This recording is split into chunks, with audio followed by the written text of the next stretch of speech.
As I mentioned earlier, it's my great pleasure to introduce the Honourable Jim Flaherty. Minister Flaherty joins us this morning, not just because he is the Minister of Finance, but because he was the Minister of Finance through the crises of 2008, 2009, and let us hope, not 2010.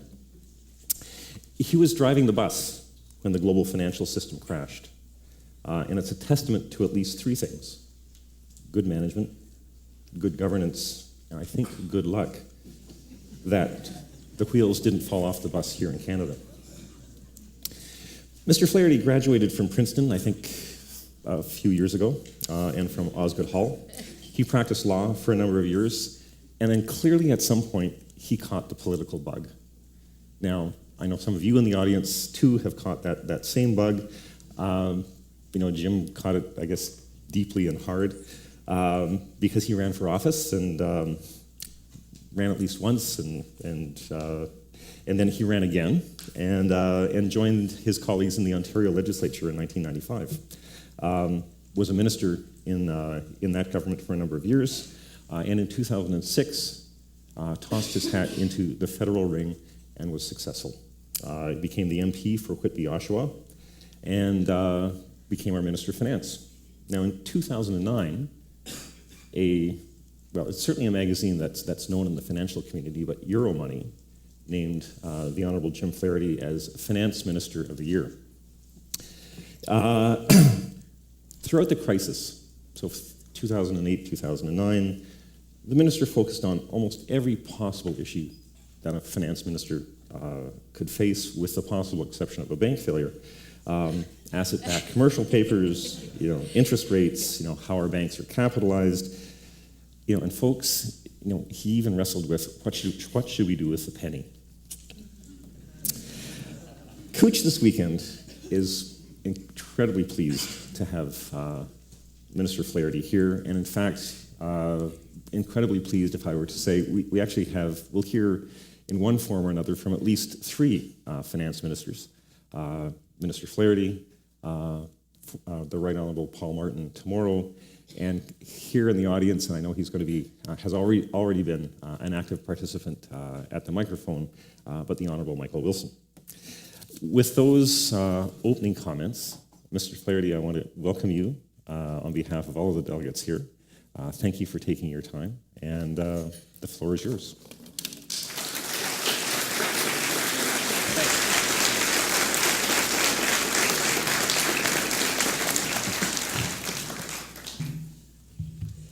Merci, bonjour. C'est un grand plaisir d'être ici aujourd'hui à Couchiching. I can't thank you enough, David, for the kind introduction. As I listened to your words, your generous words, I was, in fact, reminded of Lyndon Johnson. He once responded to a kind introduction like the one you just heard, a generous introduction, the following way. He said, "My father would have enjoyed it, but my mother, she would have believed it."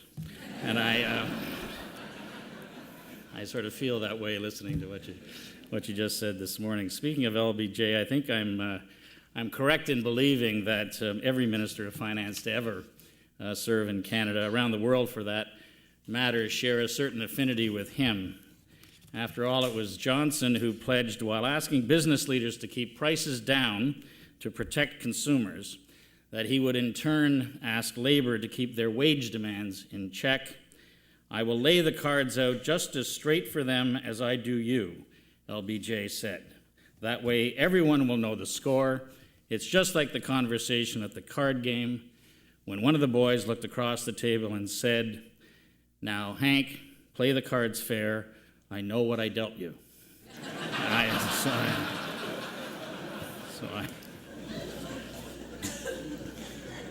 I understand you were privileged last evening to hear from Margaret Macmillan, the author of Paris 1919, the seminal work, of course, and one of our leading Canadian historians and thinkers. Many of you might be also aware that Professor Macmillan is the great-granddaughter of David Lloyd George, one of the giants of 20th century world politics. I've long been interested in this shrewd Welshman, particularly after I embarked on a career in politics. "What do you want to be a sailor for?" Lloyd George once said to a young man who sought his advice. "There are greater storms in politics than you will ever find at sea. Piracy, broadsides, blood on the decks, you will find them all in politics." Like all politicians in any area, I can attest to the veracity of that observation. I do want to salute Professor McMillan, of course, and the memory of her illustrious ancestor. I also want to salute the Honorable Michael Wilson, of course, who is the former Minister of Finance. 7 budgets, I think, as I recall, Michael, and of course served valiantly as our ambassador in Washington over several years. And I know that Paul Martin, the Right Honorable Paul Martin, will be here tomorrow, and you'll be hearing from him. Before his service to Canada as our 21st Prime Minister, Mr. Martin was, of course, a groundbreaking Minister of Finance, and his father, Paul Martin Sr., was one of the finest gentlemen to serve in public service in Canada during Canada's most formative years of the last century. Paul Martin Sr. graced the cabinets of 4 prime ministers, authored some of the most significant pieces of legislation in Canadian history, and the Martin family's tradition of public service is one that I think Canadians of all political stripes recognize and are grateful for. So thank you for the opportunity to be here today. It is an honor to be able to speak to you, particularly in light of the leading role this conference has played in Canadian and international public policy discussions for almost 80 years. As a conservative, I feel right at home here. One of the greats. I like that. One of the greats of my party's past, the Right Honorable John George Diefenbaker, often participated in your discussions when he was a member of Parliament. Mr. Diefenbaker served as a vice president of the Canadian Institute for Public Affairs in 1954, 55, and 56. In that capacity, he chaired sessions of the Couchiching conferences during that crucial period in Canadian and world affairs. Now, your alumnus, Mr. Diefenbaker, was not an economist. In fact, in 1963, he noted that, and I quote, "Eventualities are matters that arise, and you have to wait till they arise before you realize that they have," unquote. So,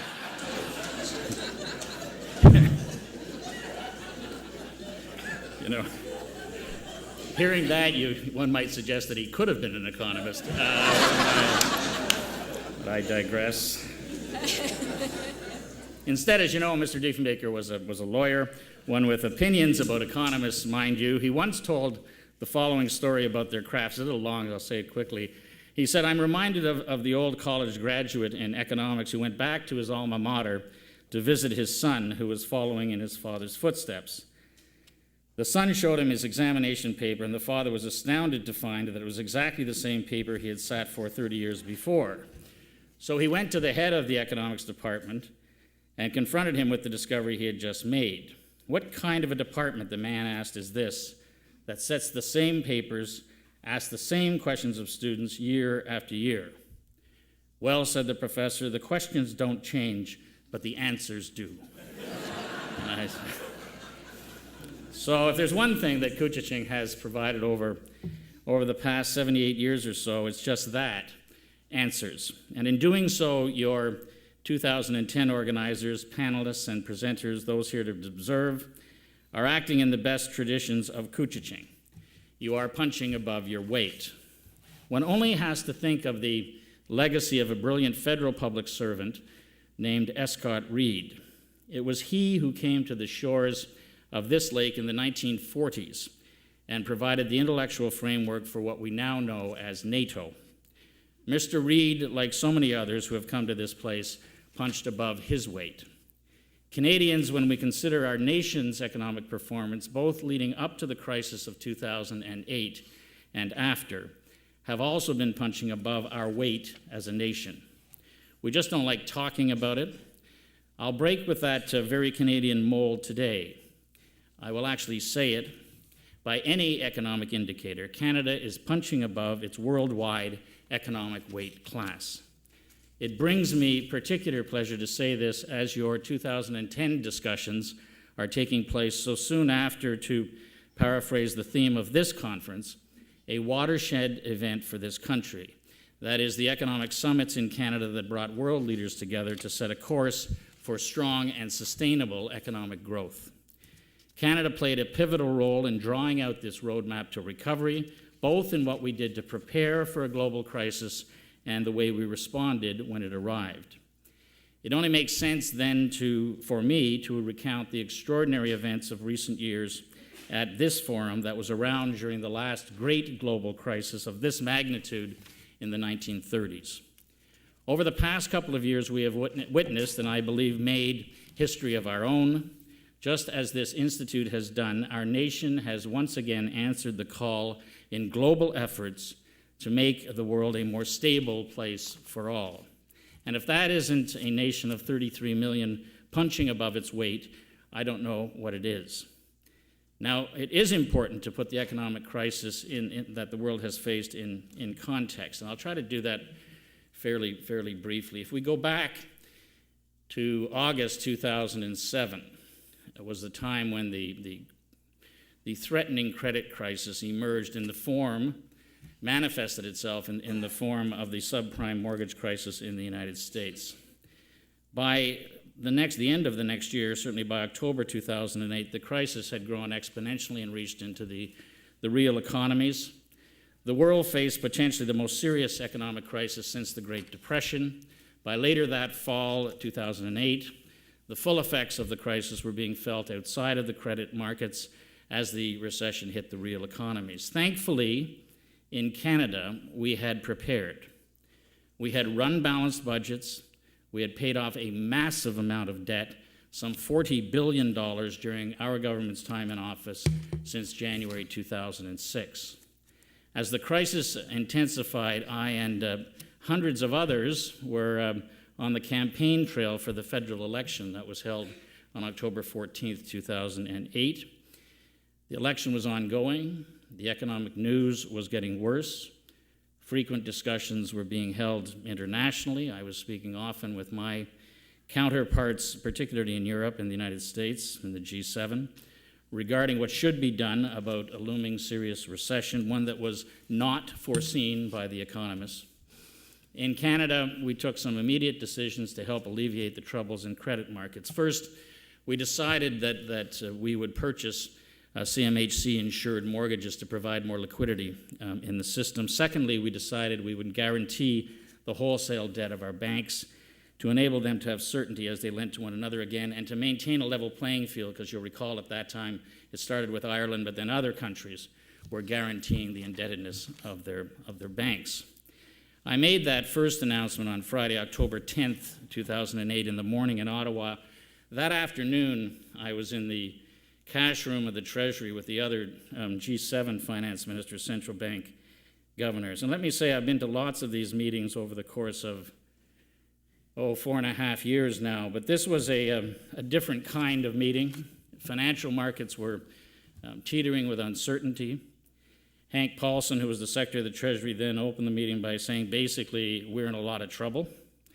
Some of the European ministers spent some time expressing some pointed opinions about the U.S. financial system and its contribution to the crisis, passing around a one-page graph that showed what had happened, the widening of credit spreads dramatically since the failure of Lehman Brothers the month before. As a group, we realized the reality that some heavily leveraged European banks were carrying toxic assets. Some British banks had failed, some US banks had failed, some German regional banks had failed. It was unclear, in fact, whether the markets would even open on the following Monday. So this was the dire situation on a Friday afternoon in October 2008. But the story of that weekend has a promising ending, as it became really quite a glowing example of what can be accomplished with global cooperation. After the recriminations and the stridency, we tore up the communique. You know, these communiques are rather dense documents prepared by public servants in advance of meetings, and they're rarely read, frequently published. In this meeting, we actually tore it up, and that was one of the most important things we did in leading up into that. We created a 5-point plan. The 5-point plan fundamentally was based on our agreement that we would not allow, as governments, any more banks to fail.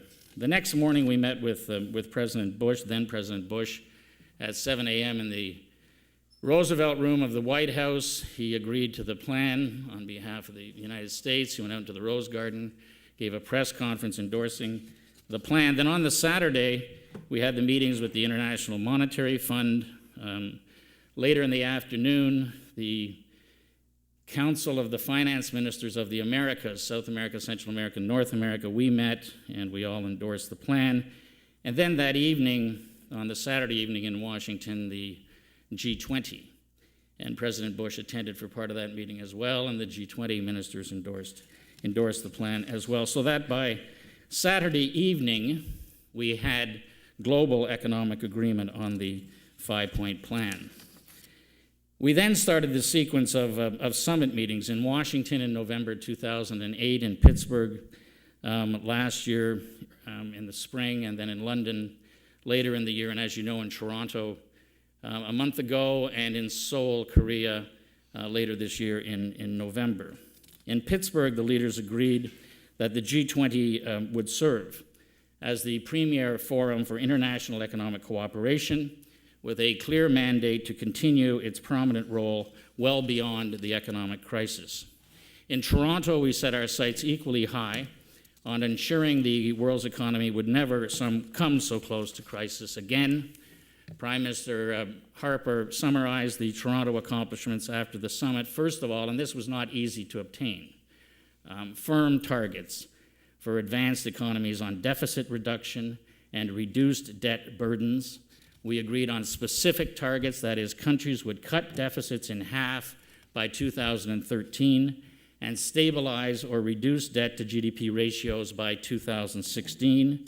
We reached an agreement to move forward on the second stage of mutual assessments each country will undertake to achieve strong, sustainable, and balanced growth. We agreed on higher and better quality capital standards throughout the global financial system, and an extension of our shared pledge not to introduce new barriers to trade over the course of the next 3 years. This continued collaborative, long-term approach coming out of the Toronto summit makes for a future far more hopeful than the treacherous past we have just lived through. Now, of all G20 countries, Canada has a particular reason for post-summit optimism, in my view. Our country has weathered the deepest, most synchronized global downturn since the 1930s, in far better shape than other major industrialized countries. The decline in our economic output was the smallest of our G7 counterparts. Now in August 2010, Canada has virtually recouped a recession's worth of economic decline. With more than 400,000 jobs created since July 2009, we have also recouped all of the jobs lost during the downturn. The IMF expects that Canada will be the fastest growing economy among the G7, among the G7 economies during 2010. At a time when other countries, including the United States, still struggle to get their economies back on track, this success cannot be put down to mere luck. It is the so-called ordinary Canadians who deserve the most credit. Consumer confidence in Canada has remained relatively strong and picked up quickly as we came out of the 3 quarters of recession.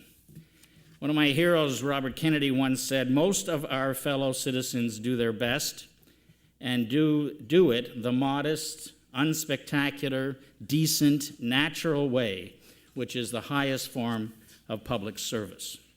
We also owe our enviable position on how we prepared for the unexpected and how we coped for it when it arrived. Canada had the lowest total government net burden in the G7 at the outset of the crisis. In 2007, before the crisis, Canada's net debt stood at 23% of GDP, which was less than half the G7 average at that point. This prudence means the G20 commitment to cut our deficit in half and reduce our debt to GDP ratio by 2016 is not only possible, we've already set the course to achieve it in our most recent budget. Canada took other steps before the global downturn that continue to serve us well. Long before world leaders met to confront the global emergency, our government put in place permanent broad-based tax reductions that helped position Canada to withstand a global downturn.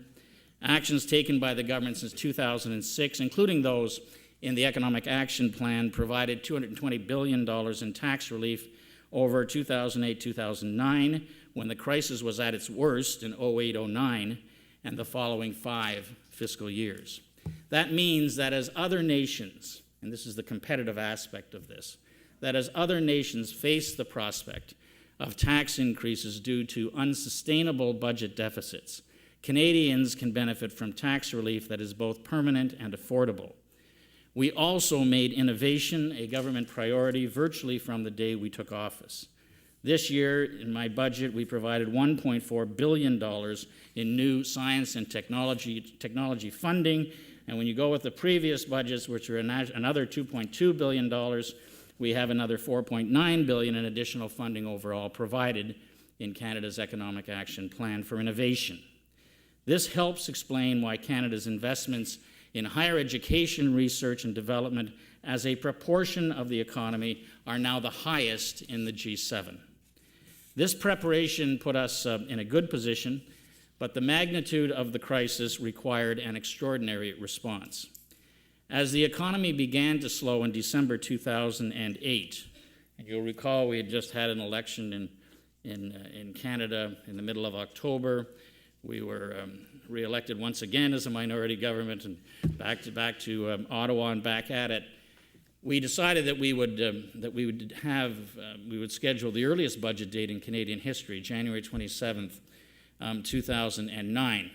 And then, of course, do the pre-budget consultations on an urgent basis. It became quite apparent to me quite quickly, listening to small business people, medium-sized business, larger business people, people in the financial sector, people all across the country, certainly by the middle of December 2008, that we were in a deep recession. One can look back now at the statistics and see that the Canadian economy basically fell off a cliff in the last quarter of 2008, worsened in the first quarter of 2009, which was the worst part of the recession. So what of all of that, and what does government do when faced with that reality? Well, we could have tried to muddle through, I suppose. We didn't. We chose to act boldly and to act quickly, and to develop the Economic Action Plan. We also took a lot of advice. I appointed an Economic Advisory Council chaired by former BC Finance Minister Carol Taylor, leading Canadians to give us urgent advice on steps we ought to take. And I can tell you that when I met with them for the first time in December 2008, they encouraged me to act boldly and quickly because of what they were seeing in the Canadian economy and the global economy as well. And we were dealing with other issues that David alluded to. We were dealing with the crisis in December 2008 of non-bank-backed, asset-backed commercial paper, which we eventually resolved. The Government of Canada got in, even though we didn't regulate it. I won't get into securities regulation right now, but although I'd love to. We didn't regulate it. I mean, this is a provincial government issue. But at the end of the day in this country, when there's trouble in the financial sector, they come to Ottawa. And we ended up participating in that with getting together the governments of Quebec, Ontario, and Alberta. I got them together in Saskatoon, and we worked out an arrangement to solve that issue. We also had the auto issue at that time in December 2008, very important to people here in Ontario and for the Ontario economy, of some importance in the riding I represent of Whitby-Oshawa. And we certainly dealt with that. And that was a difficult policy decision for government, too. How much does one want to get involved in the private sector? And I'd be happy to talk more about that later on. As you know, General Motors is making a significant comeback. If this continues, it's going to look like we made the right policy decision. So I'm happy to see General Motors, and I hope Chrysler coming back as well. As you know, General Motors has began to repay the debt to the Government of Canada, to the Canadian people.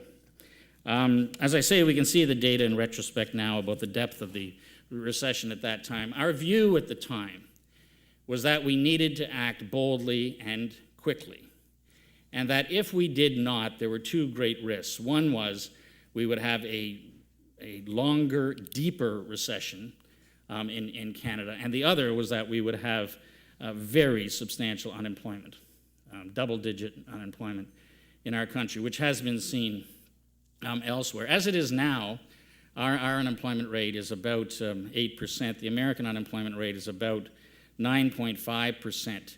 This reflects well on our country, I tell you, and about our fiscal fundamentals, because that gap has not existed since 1975, which is an important difference, reflecting, I think, economic differences, fundamental differences between our government fiscal situation and that in the United States. In any event, we went ahead with the Economic Action Plan. It is a 2-year plan. It fit well with the G20 context because we had agreed with the G20, all of the leaders had, that we would all seek to have a stimulus put into our economies of about 4% of GDP over the course of 2 years. Now, in Canada and the Federation, of course, we needed the cooperation of the provinces and territories to do that. And during all of this time about which I have been speaking, I was on the phone conferencing regularly with my provincial and territorial colleagues, and I must say the cooperation was very substantial. Almost all the provinces and territories in Canada went ahead and participated in the infrastructure plan so that we did Canada fulfilled its G20 commitment of more than 4% of GDP over the 4 years. The consumers, as I say, came back with their spending fairly quickly in Canada. We, of course, were stimulating that spending through tax reductions, retraining programs, and employment insurance. We estimate that the Economic Action Plan, added almost 2 percentage points to economic growth on average in the last 3 quarters of 2009. And there's much talk now, there has been certainly, and it continues, about exit strategies. We built in an exit strategy in the Economic Action Plan, an end to the stimulus measures at the end of the 2-year period, which we said right at the beginning to everybody that the spending will end on the infrastructure projects at the end of the fiscal year, March 2011. We have targeted measures to limit growth in direct program spending and a comprehensive review of our overhead costs in government. So we have a 3-point plan that will place our net debt ratio on a clear downward track when the debt burdens of other nations are expected to escalate even higher. So the competitive advantage to Canada, we can afford the reduced taxation, we're stimulating our economy, our competitors are going to have to raise taxes going forward, clear economic advantage for Canada, our debt to GDP ratio much better than our competitors in the Western industrialized economies. So we have a good brand. Canada today is in a position other nations can only envy, and I have to say that I've observed that firsthand. I do want to leave you with a sense of how others see us. In the recent months preparing for the G7, G20 meetings, I traveled a lot to China and India, of course the United States, Korea, South America, even Toronto. And I can tell you that Canada is viewed in a way that can only be described as admiration. When I went to New York a few days before the Canadian summits, the same day we did the most recent update on the Economic Action Plan, I was able to highlight that Canada was not only hosting the world, it was leading it. By several key measures, job creation, economic growth, the stability of our financial sector, relatively low public debt, Canada is performing markedly better than most advanced economies and all G7 nations. On the fiscal side, the IMF expects Canada will be the only G7 country to return to balance in the next 5 years. The IMF projects, I'll just give you a couple of numbers here to give some sense of where we are. The IMF projects our net debt ratio in Canada will stand at 31% of GDP in 2015. By way of contrast, the US debt to GDP ratio is about 67%, the United Kingdom's is about 75%, Japan's is about 115%, I won't get into Greece. All of these are likely to worsen, except ours. over the course of the next several years, another important advantage for Canada. So this made in Canada resilience in weathering the global recession is also, I think, a testament to the stability of Canada's financial sector, not to mention the prudence of Canadians themselves. Canada's banks, our other major financial institutions, were better capitalized, less leveraged than their international peers going into the global recession, in part reflecting a strong financial regulatory and supervisory framework. And attitudes change because of data like that and a strong regulatory system and the global crisis. The first time I went to China as Canada's Minister of Finance, I'd been there before as Ontario's Minister of Finance, but as Canada's Minister of Finance was in January 2007, and several times in meetings with my counterparts there, they alluded to the fact that the Canadian banks were risk-averse, too risk-averse, not willing to take on enough challenges. Boring was used. Timid was another word that I heard, at least in translation. I was back in China in August 2009, and then about 6 weeks or so ago. And now when the same counterparts were talking to me about the Canadian banks and financial institutions, they were using words like wise, prudent, stable, solid. And as you know, there are substantial investments being made by certain Asian countries in our country. The World Economic Forum has ranked Canada's banking system as the soundest in the world for 2 consecutive years. Combined with that stability is a highly competitive business tax system and our commitment to free trade. This is making Canada increasingly attractive to investors and entrepreneurs, the best place to do business in the next 5 years, in fact, according to the Economist's Intelligence Unit.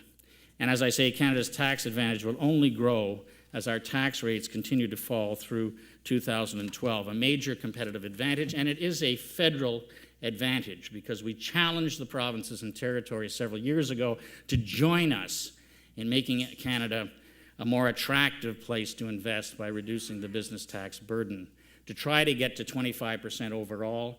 When we started in 2006, the federal business tax rate was a little bit over 22%, down to about 18, a little bit more than 18% now. It'll be down to 15% by 2012, 2013. Most of the provinces, including the large province, Ontario, British Columbia, Alberta, of course, is already there, Manitoba, Saskatchewan, New Brunswick, Nova Scotia, Prince Edward Island, all moving in the direction of getting their business tax rate at the provincial level to 10%, 15% federally, 10% provincially, a brand for Canada, 25% business tax rate overall. And as I say, there's been terrific cooperation by the provinces and territories to get to that place.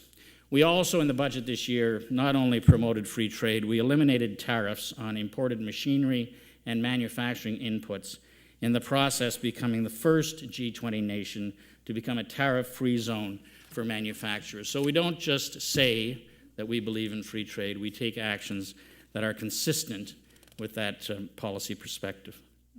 That is why it is becoming increasingly clear to international observers that the initiatives put in place since 2006 are making Canada much more competitive internationally. So it adds up to a future that looks far more promising than what confronted us only a couple of years ago. To turn to Robert Kennedy again, who I was privileged to hear a long time ago when I was an undergraduate at Princeton, he reminds us history is a relentless master. It has no present, only the past rushing to the future. To try to hold fast is to be swept aside. Ladies and gentlemen, as I work in conjunction with other finance ministers in the G20, in the days ahead, I assure you that Canada will not be swept aside, as RFK warned against, and we will never hold fast. The good intentions endorsed in Toronto must lead to actions in the months ahead if the world is to demonstrate that the lessons of a crisis have been learned. The financial turbulence that occurred in Europe in the weeks leading up to the Toronto summit highlighted the importance of putting the fiscal positions of the G20 nations on a sustainable track before markets compel them to do so. I continue to organize and chair the in-person and telephone conferences that we have as G7 finance ministers and central bank governors. I would not suggest to you for a moment that we are out of the woods yet. I would suggest to you strongly that we are cooperating and working together to ride out the rest of this storm and emerge clearly into the daylight. In terms of financial sector reform, Canada will keep working to build on the momentum that occurred in Toronto. That means keeping the global focus on what matters: quality and quantity of capital, the definition of capital, leverage ratios. These are issues that are being discussed intensely now, and we hope to have solutions on both issues ready for the leaders when they meet in Seoul in November of this year. We will continue on our efforts on the quality issue and on the leverage issue with our colleagues. We will do so with the same tenacity that Canada demonstrated in dousing the attempts to introduce what we viewed as a misguided and punitive global tax on the financial sector. And as you know, we were successful in having the majority of the G20 agree with Canada on that issue. Now, I've gone on almost as long as it seems. For Canada and all nations, our work is far from finished. Much more effort and determination is required if we are to make the Canadian summits the economic legacy they deserve to be. In setting the scene for this conference, your website asked an important question, and that is, can a crisis be seized as a great opportunity for innovation in government, business, and social policy? And if not, will we miss the best time to change what needs to be changed? I agree. I say seize the opportunity. We have a Canadian advantage. We have come too far and achieved too much to fall back into the complacency that allowed the global economy to be thrown into turmoil. Canadians should be proud that our country played such a pivotal role in overcoming a global downturn, yet we cannot let up now when our nation is increasingly being called upon to show global leadership. Canada responded to a crisis from a position of strength. Constructive and thoughtful exercises like this Couchiching conference will keep our country strong. And I know all of you will play your part. Couchiching's legacy demands it of you. Thank you for the invitation to be here. Merci beaucoup.